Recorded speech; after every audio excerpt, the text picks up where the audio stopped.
예. 선생님 또 보시면서 네네. 1장에서 전체적으로 보시면서 이제 저 좀 재밌었던 게 뭐냐면 장미에 대한 이야기를 해요. 장미에 대한 이야기를 하면서 존재의 어떤 순간에도 장미는 완전하다라고 이야기를 해요. 장미의 본성은 어느 순간에나 한결같이 만족을 느끼고 자연을 만족한다. 그러니까 장미가 피겠죠. 저 이제 고등학교 때 저희 교화가 장미였어요. 그런데 신기한 게 뭔지 아세요? 장미가 10월에 펴요. 저희는 축제가 아니 원래는 봄에 피잖아요. 근데 그래서 저희가 미친 장미라고 불렀단 말이에요. 10월에 저희는 장미 축제를 했거든요. 그런데 보면 그때 날씨와 그다음에 자연 환경이 맞았기 때문에 아이가 핀 거잖아요. 그 아이는 만족하니까 자기의 모습을 드러낸 거죠. 사람들도 그래야 된다라는 거예요. 지금 내가 여기에서 만족하지 않으면 내가 행복해질 수도 없고 강해질 수도 없다라는 거죠. 끊임없이 과거에 이랬는데 후회돼, 혹은 나 미래에는 이렇게 될 거야, 미래를 꿈꾸는 사람들 있잖아요. 현재를 살지 않고 끊임없이 미래만 바라보는, 그리고 끊임없이 현재를 살지 않고 과거에만 묶여있는, 이러면 우리들이 제대로 나 자신으로 이제 발현할 수가 없다라는 것을 기억하면 좋겠다라는 생각했어요. 그렇죠. 네네. 때가 맞으면 아무 때라도 또 장미도 필 수 있다. 그러니까요. 조건이 맞으니까 피는 거네요. 그렇죠. 미친 장미라고 저희가 부르긴 했지만 맞았으니까 폈겠죠. 그렇죠. 그 조건이 안 맞았으면은 안 폈겠죠. 그러니까요. 벚꽃도 보면 밑에서 밑지방에서 이렇게 쭉 올라오잖아요. 그렇죠. 그것도 뭐 사실 법칙이 아니죠. 너는 밑지방에서부터 올라와라라는 게 법칙이 아니잖아요. 그러니까 놀라운 법칙인 것 같아요. 이게 되게. 네. 좋습니다. 네. 그리고 또 재밌는 거 하나가 뭐였냐면, 네. 내가 어디를 가든지 내 안의 거인이 나를 따라다닌다라는 것을 기억하라라는 거예요. 많은 사람들이 스트레스를 받거나 힘이 들거나 고통 속에 있으면 장소를 바꾸면, 혹은 내가 사람을 바꾸면 달라지겠지라고 생각하지만 택도 아니다라는 얘기거든요. 사람이나 장소가 문제가 아니라 내가 문제이기 때문에 그러니까 내 안에 거인이 문제인 거예요. 이 거인이 사실은 원래는 어린아이 애기였겠죠. 애기였는데 이 아이를 다뤄주지 않으니까 점점 이 아이가 커져버린 거예요. 거인이 되어버린 거죠. 아기 때는 사실 젖주고 기저귀 갈아주고 뭐 그러면 애가 달래졌는데 거인이 되니까는 도대체 그 아이의 식욕도 감당이 안 되고 그 아이가 차지하고 있는 면적도 감당이 안 되는 거잖아요. 그래서 우리가 자꾸 튀어나간단 말이에요. 다른 곳으로. 그런데 어디를 가든 똑같다. 그러니까 피할 것은 피하는 것이 아니라 정말 우리가 세상을 살아가면서 행복하고 당당하게 살아갈 수 있는 이유는, 그러니까 살아가려면 나 자신과 직면하는 게 필요하다라는 거죠. 나 자신을 돌보고 나 자신을 살펴. 네네, 그렇죠. 도대체 무엇이 그렇죠. 이렇게 나를 힘들게 하는지를 그렇죠. 자기한테 좀 물어보고. 물어봐주고. 네, 그렇죠. 그게 필요하다라는 거를 생각을 해야 되는 거죠. 네. 네. 더 있으세요? 또 한 가지는 그게 있었어요. 그 인간이 세계의 주인공인 이유는 뛰어난 존재이기 때문이 아니라 크고 작은 일 속에서 자신을 발견하기 때문이다라고 이야기를 해요. 우리가 이제 반짝반짝 빛이 나야지 주인공이라고 생각을 하는데 사실 수많은 별들이 있지만 수많은 별들이 우리 눈에는 빛을 내는 것도 있고 빛을 내지 않는 것도 있잖아요. 근데 그게 거리의 차이라고 얘기를 해요. 그리고 달이나 별에 그 빛에 반사되어서 나온다라고 과학에서는 이야기를 한단 말이죠. 그런데 우리 눈에 보이지 않지만 그 별들은, 그리고 지구조차도 별이잖아요. 네. 이것들은 다 자기의 빛을 발현한다라고 얘기를 하는 거예요. 자기의 빛을 발현한다. 근데 그게 스스로 빛을 발현하진 않는 거예요. 서로의 존재가 있기 때문에 반사되어서 그 빛을 낼 수 있다라고 이야기를 하거든요. 그렇죠. 스스로 빛을 내는 게 아니라? 스스로 빛을 내는 게 아니래요. 뭐죠? 행성, 달, 별, 달, 해, 이렇게 해서 이렇게 보여지는 거라고 얘기를 하거든요. 그러니까 그거를 기억한다면 우리가 살아가는 세상 속에서도 내가 감당하고 있는 지금 현재의 모든 일들, 상황들이 그냥 동떨어져 있는 것이 아니라 나로서의 빛을 발현하게 만들어주는 것이다라는 것에서 의미를 찾아보면 내가 조금 더 성숙해지고 내가 조금 더 행복해질 수 있지 않을까라는 생각했었어요. 드는 생각은 네. 아무도 없고 나 혼자 있으면 내가 빛을 내든 말든 상관이 없죠. 그쵸. 우리 사실 제가 상담하다 보면 그런 얘기 해요.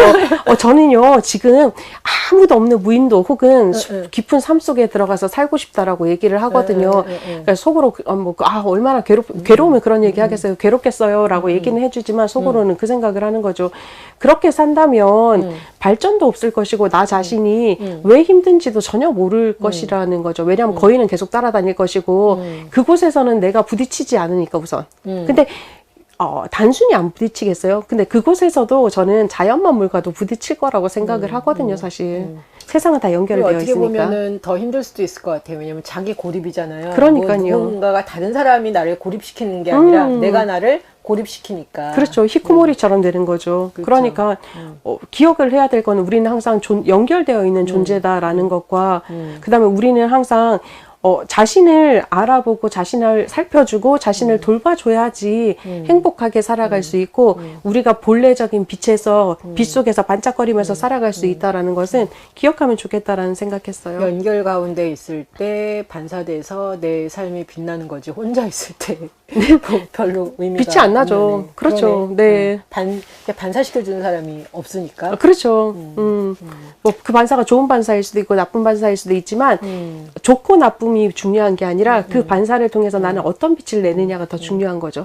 그래서 홀로 그렇지만 또한 함께 그렇죠. 우리가 공동체를 이루어서 사는 게 필요하다. 그렇죠. 네, 좋습니다. 네. 더 네, 요 정도면 될 것 같습니다. 네. 2장에 보면요. 네. 2장에 미루지 말고 오늘을 살아라 라는 제목을 갖고 있고요. 네. 75페이지에 진리에는 독점권이 없다라는 이야기가 나와요. 네. 저는 이게 굉장히 네. 인상적이었어요. 제가 한번 읽어볼게요. 네. 마음은 하나이다. 그러므로 진리 자체를 위해 진리를 사랑하는 가장 고차원적인 사람들은 진리의 소유권 따위를 중요하게 생각하지 않는다. 네. 이들은 어디서든 진리를 감사하게 받아들이며 진리에 인간이 지어낸 이름을 붙이거나 도장을 찍지 않는다. 진리는 오래전부터 아득한 옛날부터 자신들의 것이었기 때문이다. 많이 배운 사람이나 사상을 열심히 공부하는 사람에게도 지혜에 대한 독점권은 없다. 이들은 어느 한쪽에만 치중한 탓에 올바르게 생각할 힘을 상실해버리기 쉽다.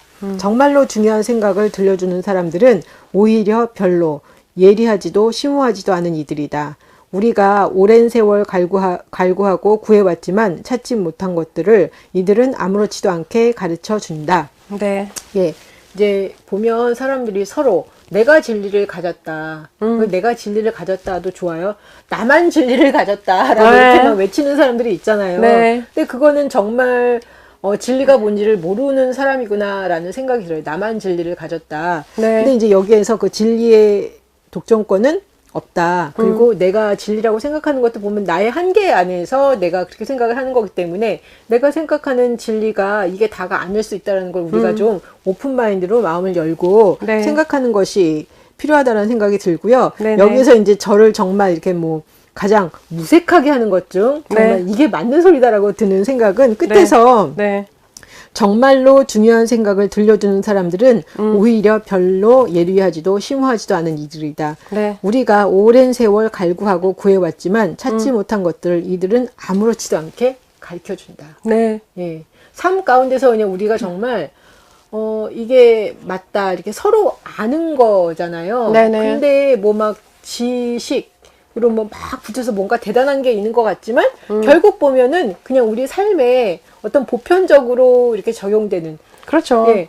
뭐 하나님 사랑하고 이웃 사랑하고 나를 사랑하고 함께 살고 이런 것들이 어떻게 보면 진리인데 뭐 이거를 거창하게 해서 뭔가 막 있는 것 같이 막 학자들 뭐 대단하게 공부를 많이 했던 사람이 얘기를 하는데 나중에 정말 그냥 옆에 있는 아저씨 할머니들이 얘기하는 거 보면은 그게 정말 맞는 소리일 때 맞아요. 우리는 도대체 뭘 위해서 그렇게 막 헤매고 다니나 가장 어떤 보면은 이렇게 근본적인 거, 네네. 기본적인 거에 대해서 좀 이렇게 충실한 것이 필요하지 않나라는 네. 생각이 들었어요. 저는. 맞아요.